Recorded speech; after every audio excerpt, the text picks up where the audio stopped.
और दोस्तों, स्वागत है आप सभी का विजडम पॉइंट पर। दोस्तों, हम देख रहे हैं हिंदी साहित्य से संबंधित एक महत्वपूर्ण प्रश्नोत्तरी जो कि आधारित है घटना चक्र पर। दोस्तों, ये प्रश्नोत्तरी आपके आगामी परीक्षाओं की दृष्टि से बहुत ही महत्वपूर्ण है। वीडियो में आगे बढ़ें उससे पहले मेरा आप सभी से निवेदन है कि अगर अभी तक आपने मेरे चैनल को सब्सक्राइब नहीं किया है तो प्लीज़ मेरे चैनल को सब्सक्राइब करें, और अगर मेरे वीडियोज़ आपको पसंद आते हैं तो उन्हें लाइक और शेयर भी ज़रूर करें। धन्यवाद। दोस्तों, हमने आदिकाल, भक्तिकाल, रीतिकाल, भारतेंदु युग, द्विवेदी युग, छायावाद, इन सब से रिलेटेड वीडियोज़ और इन सब से रिलेटेड प्रश्नों को कवर कर लिया है। आज हम प्रगतिवाद से जुड़े प्रश्नों को और प्रगतिवादी कवियों को देखेंगे। तो चलिए वीडियो में आगे बढ़ें और देखते हैं आज का पहला प्रश्न। आज का पहला प्रश्न जो कि प्रगतिवाद से संबंधित है। प्रश्न है, ऐतिहासिक भौतिकवाद किस दार्शनिकवाद का सिद्धांत है?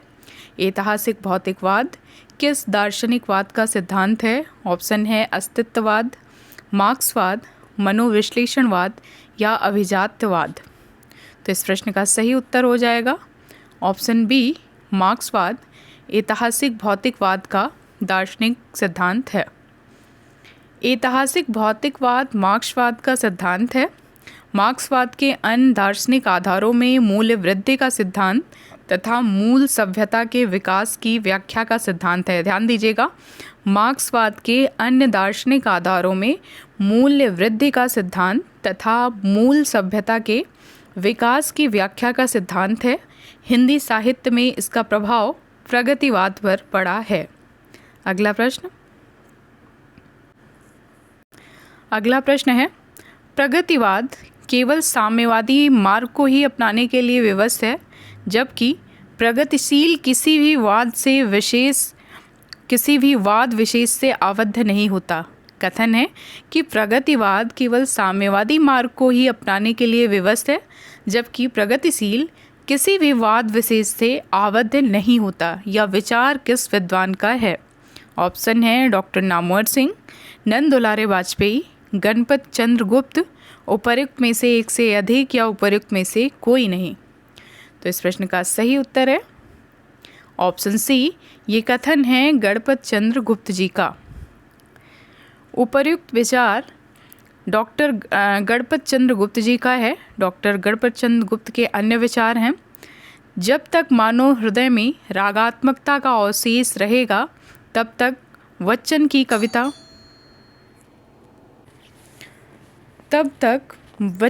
कविता का आकर्षण चिरंतन एवं चिरस्थायी रहेगा। ये गणपत चंद्र गुप्त जी का विचार है कि जब तक मानव हृदय में रागात्मकता का अवशेष रहेगा तब तक बच्चन की कविता का आकर्षण चिरंतन एवं चिरस्थायी रहेगा। द्विवेदी मंडल के कवियों द्वारा रचित प्रबंधात्मक काव्यों एवं कविताओं की संख्या बहुत बड़ी है। अगला प्रश्न स्थापना और तर्क को लेके है। स्थापना है कि प्रगतिवाद सामूहिकता, वर्ग संघर्ष और सर्वहारा की विजय को लेके चला था, क्योंकि यह मार्क्सवाद पर आधारित था। तो इसमें कथन और कारक दोनों सही हैं, क्योंकि प्रगतिवाद सामूहिकता, वर्ग संघर्ष और सर्वहारा की विजय को लेके चला था, क्योंकि मार्क्सवाद का यही सिद्धांत है। प्रस्तुत स्थापना सही है, क्योंकि प्रगतिवाद सामूहिकता, वर्ग संघर्ष और सर्वहारा की विजय को लेकर चला है। यह हिंदी साहित्य में 1936 से 1942 तक स्वीकार किया गया है, परंतु तर्क भी सही है, क्योंकि प्रगतिवाद का दार्शनिक आधार मार्क्सवाद है। अगला प्रश्न है, निम्न में से कौन सा कवि आधंध्र प्रगतिवादी नहीं रहा है? कौन सा कवि है? ऑप्शन है नागार्जुन, केदारनाथ अग्रवाल, रामविलास शर्मा या नरेंद्र शर्मा। तो इस प्रश्न का सही उत्तर है ऑप्शन बी। इस प्रश्न पर स्टार लगा हुआ है, तो इस प्रश्न की व्याख्या देख लेते हैं, ज़्यादा क्लियर हो जाएगा। उपर्युक्त प्रश्न व विकल्प दोनों त्रुटिपूर्ण हैं, अतः उत्तर प्रदेश उच्चतर शिक्षा आयोग ने इस प्रश्न को मूल्यांकन से बाहर कर दिया। प्रगतिवादी कवियों में नागार्जुन, रामविलास शर्मा, केदारनाथ अग्रवाल, त्रिलोचन, दिनकर, शिवमंगल सिंह सुमन तथा नरेंद्र शर्मा हैं। अगला प्रश्न है, हिंदी साहित्य में मार्क्सवादी चेतना की अभिव्यक्ति जिस काव्यधारा में देखने को मिलती है उस काव्यधारा को क्या कहा जाता है? ऑप्शन है प्रगतिवाद, प्रयोगवाद, जनवाद या अकविता। तो मार्क्सवादी चेतना की अभिव्यक्ति जिस काव्यधारा में है उसको प्रगतिवाद कहा जाता है। ऑप्शन ए इस प्रश्न का सही उत्तर होगा। प्रगतिवाद से जुड़ी हुई कुछ महत्वपूर्ण चीज़ें हैं, उनको देखते हैं। हिंदी साहित्य में मार्क्सवादी चेतना की अभिव्यक्ति प्रगतिवादी काव्यधारा में देखने को मिलती है। वस्तुतः प्रगतिवाद मार्क्सवाद का साहित्यिक संस्करण कहा जा सकता है। प्रगतिवाद की विशेषताएं हैं, इसका दार्शनिक आधार है मार्क्सवाद। मार्क्स का प्रभाव द्वंद्वात्मक भौतिकवाद, ऐतिहासिक भौतिकवाद, मूल्य वृद्धि तथा निरंतर क्रांति का सिद्धांत, इस सिद्धांत पर प्रगतिवाद आधारित है। अंतर्राष्ट्रीय स्तर पर प्रगतिशील लेखक संघ का प्रथम अधिवेशन 1935 ईस्वी में फ्रांस में हुआ। भारतीय प्रगतिशील लेखक संघ के संस्थापक मुल्कराज आनंद तथा सज्जाद जहीर थे। भारतीय प्रगतिशील लेखक संघ का प्रथम अधिवेशन 1936 में लखनऊ में प्रेमचंद जी की अध्यक्षता में हुआ था। प्रगतिशील काव्य सृष्टि में वर्ग चेतना की प्रधानता है। प्रगतिशील काव्य सृष्टि में वर्ग चेतना की प्रधानता है। प्रगतिशील लेखक संघ की स्थापना 1935 में हुई थी। प्रगतिवाद के जन्म में मार्क्सवाद के अतिरिक्त छायावादी, रोमानियत एवं पलायनवादी प्रवृत्ति का भी योगदान रहा। प्रगतिवादी रूपवाद को अस्वीकार करता है। ध्यान दीजिएगा, यह बहुत ही महत्वपूर्ण पॉइंट है। प्रगतिवादी रूपवाद को अस्वीकार करता है और रूपवाद बड़ी विशेषता थी छायावाद की। अगला प्रश्न है, प्रगतिवादी काव्य सृष्टि है किस पर आधारित है? दार्शनिक, वर्ग चेतना प्रधान, व्यक्तिक यथार्थ या यथास्थितिवादी। प्रगतिवादी काव्य सृष्टि किस प्रकार की है? तो इस प्रश्न का सही उत्तर है ऑप्शन बी है, वर्ग चेतना प्रधान है प्रगतिवादी काव्य सृष्टि। द्वंद्वात्मक भौतिक विकासवाद किस काव्यधारा का आधार है? द्वंद्वात्मक भौतिक विकासवाद किस काव्यधारा का आधार है? ऑप्शन है नई कविता, प्रगतिवाद, समानांतर कविता या इनमें से कोई नहीं। तो द्वंद्वात्मक भौतिक विकासवाद का आधार है प्रगतिवाद, ऑप्शन बी। प्रगतिवाद का आधार क्या है? ऑप्शन है रहस्यवाद, हालावाद, प्रकृतिवाद या द्वंद्वात्मक भौतिकवाद। तो इस प्रश्न का सही उत्तर हो जाएगा ऑप्शन डी, द्वंद्वात्मक भौतिकवाद प्रगतिवाद का आधार है। अगला प्रश्न है, प्रगतिशील लेखक संघ किस स्तर की संस्था है? ऑप्शन है राष्ट्रीय, अंतर्राष्ट्रीय, राज्य स्तरीय या हिंदी भाषी प्रांतीय। तो आपने देखा कि सज्जाद जहीर और मुल्कराज आनंद ने सबसे पहले इसकी स्थापना की थी और वो विदेश में की थी, इसलिए ये अंतर्राष्ट्रीय संस्था है। प्रगतिशील भारत संघ, भारतीय प्रगतिशील संघ जो है वो एक अंतर्राष्ट्रीय संस्था है। प्रगतिशील लेखक संघ के प्रथम अधिवेशन की अध्यक्षता किसने की थी? ध्यान दीजिएगा, ये प्रथम अधिवेशन लखनऊ में 1936 में हुआ था और इस अधिवेशन की अध्यक्षता किसने की थी? ऑप्शन है प्रेमचंद ने, नागार्जुन ने, राही मासूम रजा ने या सूर्यकांत त्रिपाठी निराला ने। तो इस प्रश्न का सही उत्तर है ऑप्शन ए, प्रगतिशील लेखक संघ के प्रथम अधिवेशन की अध्यक्षता प्रेमचंद जी ने 1936 में लखनऊ में की थी। प्रगतिशील लेखक संघ की स्थापना लंदन में किसके प्रयत्न से हुई थी? देखिए ये आ गया प्रश्न, इसी को मैं बताना चाह रही थी। प्रगतिशील लेखक संघ की स्थापना लंदन में किसके प्रयत्न से हुई थी? तो ये मुल्कराज आनंद और सज्जाद जहीर के प्रयत्न से सबसे पहले प्रगतिशील लेखक संघ की स्थापना लंदन में हुई थी। बाद में भारतीय स्तर पे इसका संघ बना और पहली बैठक जो है वो लखनऊ में हुई थी। तो इस प्रश्न का सही उत्तर हो जाएगा मुल्क राज आनंद व सज्जाद जहीर, ऑप्शन सी। प्रगतिवाद के जन्म में किसका योगदान है? ऑप्शन है छायावादी रोमानियत एवं पलायनवादी प्रवृत्ति का, प्रगतिशील लेखक संघ की स्थापना का, मार्क्सवादी प्रभाव का, या उपर्युक्त सभी का। तो इस प्रश्न का सही उत्तर हो जाएगा उपर्युक्त सभी, ऑप्शन डी। प्रगतिवाद के अंतर्गत कौन सा विचार अमान्य है? प्रगतिवाद के अंतर्गत कौन सा विचार अमान्य है? ऑप्शन है यथार्थवाद, रूपवाद, पदार्थवाद या समाजवाद। तो आपने ऊपर पढ़ा था कि प्रगतिवादी रूपवाद को नहीं मानते हैं, रूपवाद छायावाद की विशेषता थी। तो इस प्रश्न का सही उत्तर हो जाएगा ऑप्शन बी, रूपवाद। निम्नलिखित प्रवृत्तियों में एक प्रगतिवाद की प्रवृत्ति नहीं है, वो कौन सी है? धर्म, ईश्वर एवं व्यक्तिवाद में आस्था, सामाजिकता का आग्रह, शोषित वर्ग के प्रति सहानुभूति एवं शोषक वर्ग के प्रति घृणा, जन सामान्य के प्रति लोक मंगल की कामना। तो इसमें ऑप्शन ये है प्रगतिवादी धर्म, ईश्वर, इन सब पे मार्क्सवाद का सिद्धांत इस पे आधारित ही नहीं है, वो धर्म को नहीं मानता, ईश्वर को नहीं मानता। तो ऑप्शन ए इस प्रश्न का सही उत्तर हो जाएगा, धर्म, ईश्वर तथा व्यक्तिवाद में आस्था इस प्रश्न का सही उत्तर होगा। प्रगतिवाद की प्रमुख प्रवृत्तियां इस प्रकार हैं: प्राचीन रूढ़ियों एवं मान्यताओं का विरोध, मानवतावादी प्रवृत्ति, शोषक वर्ग के प्रति घृणा और शोषितों के प्रति सहानुभूति, विरोध एवं क्रांति की भावना, समाजवाद का यथार्थवादी चित्रण, नारी के प्रति परिवर्तित दृष्टिकोण, मार्क्सवादी दर्शन के आलोक में सामाजिक चेतना एवं ईश्वर के प्रति अनास्था, ये प्रगतिवाद की प्रमुख विशेषताएं हैं। अगला प्रश्न है, वैद्यनाथ मिश्र किसका वास्तविक नाम था? ऑप्शन है नागार्जुन, मुक्तिबोध, रघुवीर सहाय या धूमिल। वैद्यनाथ मिश्र किसका नाम है? तो इस प्रश्न का सही उत्तर हो जाएगा ऑप्शन ए, नागार्जुन का वास्तविक नाम वैद्यनाथ मिश्र था।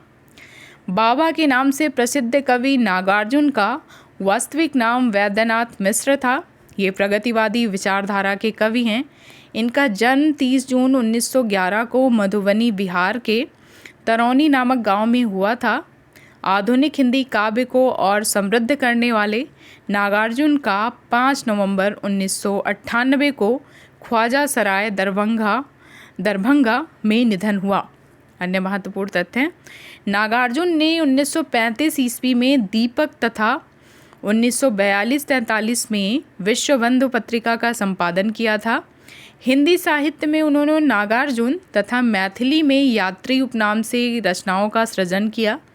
मैथिली में नवीन भावबोध की रचनाओं का प्रारंभ उनकी महत्वपूर्ण कविता संग्रह चित्र से माना जाता है। नागार्जुन ने संस्कृत तथा बंगला में भी काव्य रचना की है। पत्रहीन नग्नगच्छ मैथिली कविता संग्रह है इनका। इसके लिए इन्हें साहित्य अकादमी पुरस्कार 1935 प्रदान किया गया था। ध्यान दीजिएगा, ये मैथिली भाषा की इनकी रचना है और इसके लिए इन्हें हिंदी साहित्य अकादमी पुरस्कार प्रदान किया गया था। इनकी प्रमुख काव्य कृतियाँ हैं युगधारा, प्यासी पथराई आँखें, सतरंगे पंखों वाली, तालाब की मछलियाँ, हजार हजार बाहों वाली, पुरानी जूतियों का कोरस, तुमने कहा था, आखिर ऐसा क्या कह दिया मैंने, मैं मिलिट्री का बूढ़ा घोड़ा, रत्नगर्भा, ऐसे भी हम क्या, ऐसे भी तुम क्या, पका है कटहल, भस्मांकुर, जो कि एक खंड काव्य है। इनकी अन्य कृतियों में शामिल है बलचन्मा, रतिनाथ की चाची, कुंभीपाक, उग्रतारा, जमनिया का बाबा और वरुण के बेटे। अगला प्रश्न है, वैद्यनाथ मिश्र किस कवि का वास्तविक नाम है? ये प्रश्न रिपीटेड है और इस प्रश्न का उत्तर आप जानते हैं कि नागार्जुन का वास्तविक नाम वैद्यनाथ मिश्र था। अगला प्रश्न है, नागार्जुन किस वर्ग के कवि हैं? नागार्जुन किस वर्ग के कवि हैं? ऑप्शन है छायावादी, प्रगतिवादी, प्रयोगवादी या द्विवेदी युगीन? तो इस प्रश्न का सही उत्तर है नागार्जुन प्रगतिवादी कवि हैं। नागार्जुन किस काव्य धारा के कवि हैं? तो इस प्रश्न का उत्तर पिछले प्रश्न से रिलेटेड ये प्रश्न है, रिपीटेड प्रश्न है। नागार्जुन प्रगतिवाद से संबंधित कवि हैं, ऑप्शन ए।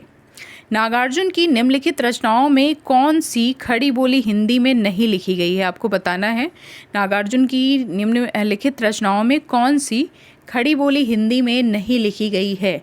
ऑप्शन है भस्मांकुर, पत्रहीन नग्नगाछ, युगधारा या सतरंगे पंखों वाली। तो इस प्रश्न का सही उत्तर है ऑप्शन बी, पत्रहीन नग्नगाछ, जो कि मैंने आपको पिछली बार अभी एक दो प्रश्न ऊपर जो है बताया था कि पत्रहीन नग्नगाछ मैथिली भाषा का काव्य संग्रह है इनका। इसके लिए 1935 में इन्हें साहित्य अकादमी पुरस्कार भी मिला था। तो इस प्रश्न का सही उत्तर है ऑप्शन बी, पत्रहीन नग्नगाछ। निम्नलिखित में से कौन सा काव्य संग्रह नागार्जुन का नहीं है? ऑप्शन है युग की गंगा, युगधारा, प्यासी पथराई आँखें या तुमने कहा था।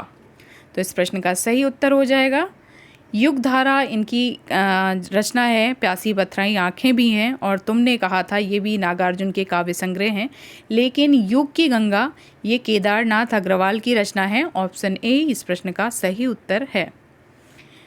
उपर्युक्त में से युग की गंगा प्रगतिवादी कवि केदारनाथ अग्रवाल का काव्य संग्रह है, जबकि अन्य काव्य संग्रह प्रगतिवादी कवि नागार्जुन के हैं।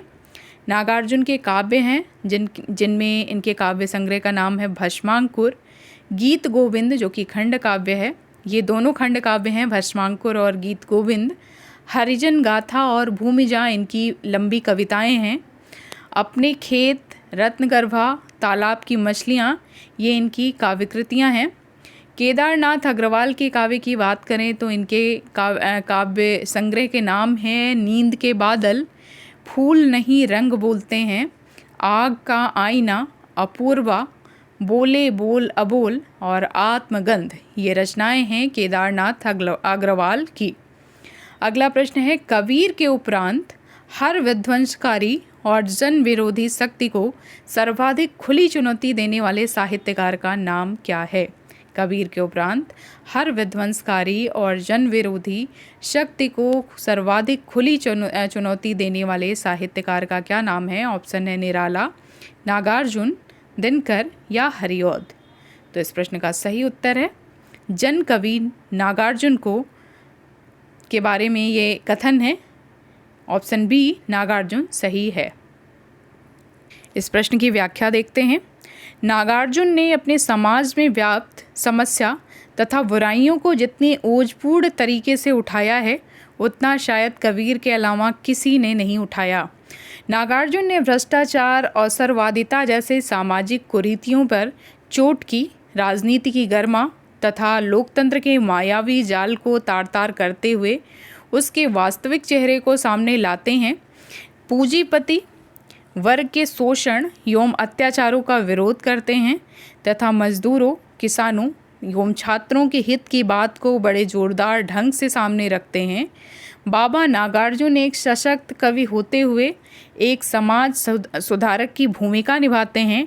डॉक्टर नामवर सिंह उन्हें कबीर की परंपरा का कवि मानते हैं। ध्यान दीजिएगा, डॉक्टर नामवर सिंह उन्हें कबीर की परंपरा का कवि मानते हैं। प्रगतिवाद के संदर्भ में इनमें से एक कथन सही नहीं है, वो कौन सा कथन है? ऑप्शन है प्रगतिवाद जन जीवन के साथ प्रकृति और कल्पना लोक में सौंदर्य खोजता है। प्रगतिवाद ने पहली बार साहित्यिक चेतना को यथार्थवाद की ओर अग्रसर होने की प्रेरणा दी, या प्रगतिवाद की मूल प्रेरणा मार्क्सवाद से विकसित हुई है। प्रगतिवाद सामाजिक यथार्थ की अभिव्यक्ति को ही रचना का उद्देश्य मानता है। तो इस प्रश्न का सही उत्तर है, जो एक कथन सही नहीं है, ये वो कथन हमें चुनना है कि कौन सा कथन प्रगतिवाद से के संदर्भ में सही नहीं है। तो कथन ए जिसमें लिखा है कि प्रगतिवाद जनजीवन के साथ प्रकृति एवं कल्पना लोक में सौंदर्य खोजता है, तो नहीं, क्योंकि प्रगतिवाद की भावभूमि यथार्थवादी है, इसलिए कल्पना लोक से उसका कोई संबंध नहीं है। तो यहाँ पे ऑप्शन ए गलत हो जाएगा। इस प्रश्न का सही उत्तर ऑप्शन ए है। प्रगतिवाद सामाजिक यथार्थ की अभिव्यक्ति को ही रचना का उद्देश्य मानता है। प्रगतिवाद ने पहली बार साहित्यिक चेतना को यथार्थवाद की ओर अग्रसर होने की प्रेरणा दी, जो मार्क्सवाद से विकसित हुई। प्रगतिवाद ने सौंदर्य को नए दृष्टिकोण से देखा। वह वर्तमान जनजीवन में सौंदर्य खोजता है। सौंदर्य का संबंध हमारे हार्दिक आवेगों और मानसिक चेतना दोनों से होता है। इन दोनों का संबंध सामाजिक संबंधों से होता है। अगला प्रश्न है, निम्न में से कौन सी विशेषता प्रगतिवादी की नहीं है? कौन सी विशेषता प्रगतिवादियों की नहीं है? ऑप्शन है कल्पना, प्रवणता, या शोषण का विरोध, या व्यंग प्रधानता, या श्रम में सौंदर्य। तो इस प्रश्न का सही उत्तर है कल्पनाशीलता उनमें बिल्कुल नहीं थी। ऑप्शन ए कल्पना, प्रवणता उनमें नहीं थी। शेष तीनों जो विकल्प हैं वो प्रगतिवादी विशेषता से संबंध रखते हैं। कल्पना प्रवणता छायावाद की विशेषता है। छायावादी कविता में कल्पना प्रवणता इतनी अधिक है तो अभ्यंतर प्रभाव साम्य को प्रकट करने की सक्षम योजनाएं अधिक हैं। छायावादी कविता की यह सर्वाधिक महत्वपूर्ण विशेषता है, जिसकी ओर सबसे पहले बलपूर्वक आचार्य रामचंद्र शुक्ल ने संकेत किया था। शेष विशेषताएं प्रगतिवाद की हैं। अगला प्रश्न है, प्रगतिवादी समीक्षक इसमें से कौन है? ऑप्शन है रामचंद्र शुक्ल, रामविलास शर्मा, गुलाब राय, या श्याम सुंदर दास। तो इसमें प्रगतिवादी जो समीक्षक हैं उनका नाम है रामविलास शर्मा। Option B Ramvilas Sharma. इस प्रश्न की व्याख्या देख लेते हैं। रामविलास शर्मा हिंदी में प्रगतिवादी समीक्षा पद्धति के एक प्रमुख स्तंभ थे। आचार्य रामचंद्र शुक्ल के बाद डॉक्टर रामविलास शर्मा ही एक ऐसे आलोचक के रूप में स्थापित होते हैं जो भाषा, साहित्य और समाज को एक साथ रखकर मूल्यांकन करते हैं। उनकी आलोचना प्रक्रिया में केवल साहित्य ही नहीं होता, बल्कि वे समाज, अर्थ, राजनीति, इतिहास को एक साथ लेकर साहित्य का मूल्यांकन करते हैं। रामविलास शर्मा की समीक्षा कृतियों में विशेष उल्लेखनीय हैं प्रेमचंद्र और उनका युग, निराला, भारतेंदु हरिश्चंद्र, प्रगति और परंपरा, भाषा, साहित्य और संस्कृति, भाषा और समाज, निराला की साहित्य साधना, प्रथम खंड 1969। अगला प्रश्न है, इसमें से प्रगतिवादी कवि कौन से हैं? ऑप्शन है जयशंकर प्रसाद, मुक्तिबोध, केदारनाथ अग्रवाल, या हरिवंश राय बच्चन। तो इस प्रश्न का सही उत्तर हो जाएगा प्रगतिवादी कवि हैं केदारनाथ अग्रवाल। Option C.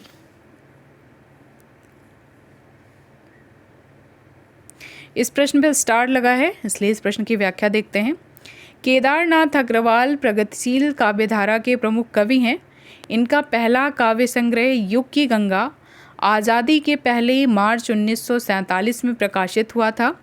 केदारनाथ अग्रवाल ने मार्क्सवादी दर्शन को जीवन का आधार मानकर जनसाधारण के जीवन की गहरी एवं व्यापक संवेदना को अपनी कृतियों में मुखरित किया। केदारनाथ अग्रवाल के अन्य प्रमुख कविता संग्रह हैं फूल नहीं रंग बोलते हैं, गुल मेहंदी, हे मेरी तुम, बोले बोल अबोल, जमुन जल तुम, कहीं केदार खरी खरी, मार प्यार की थापें आदि।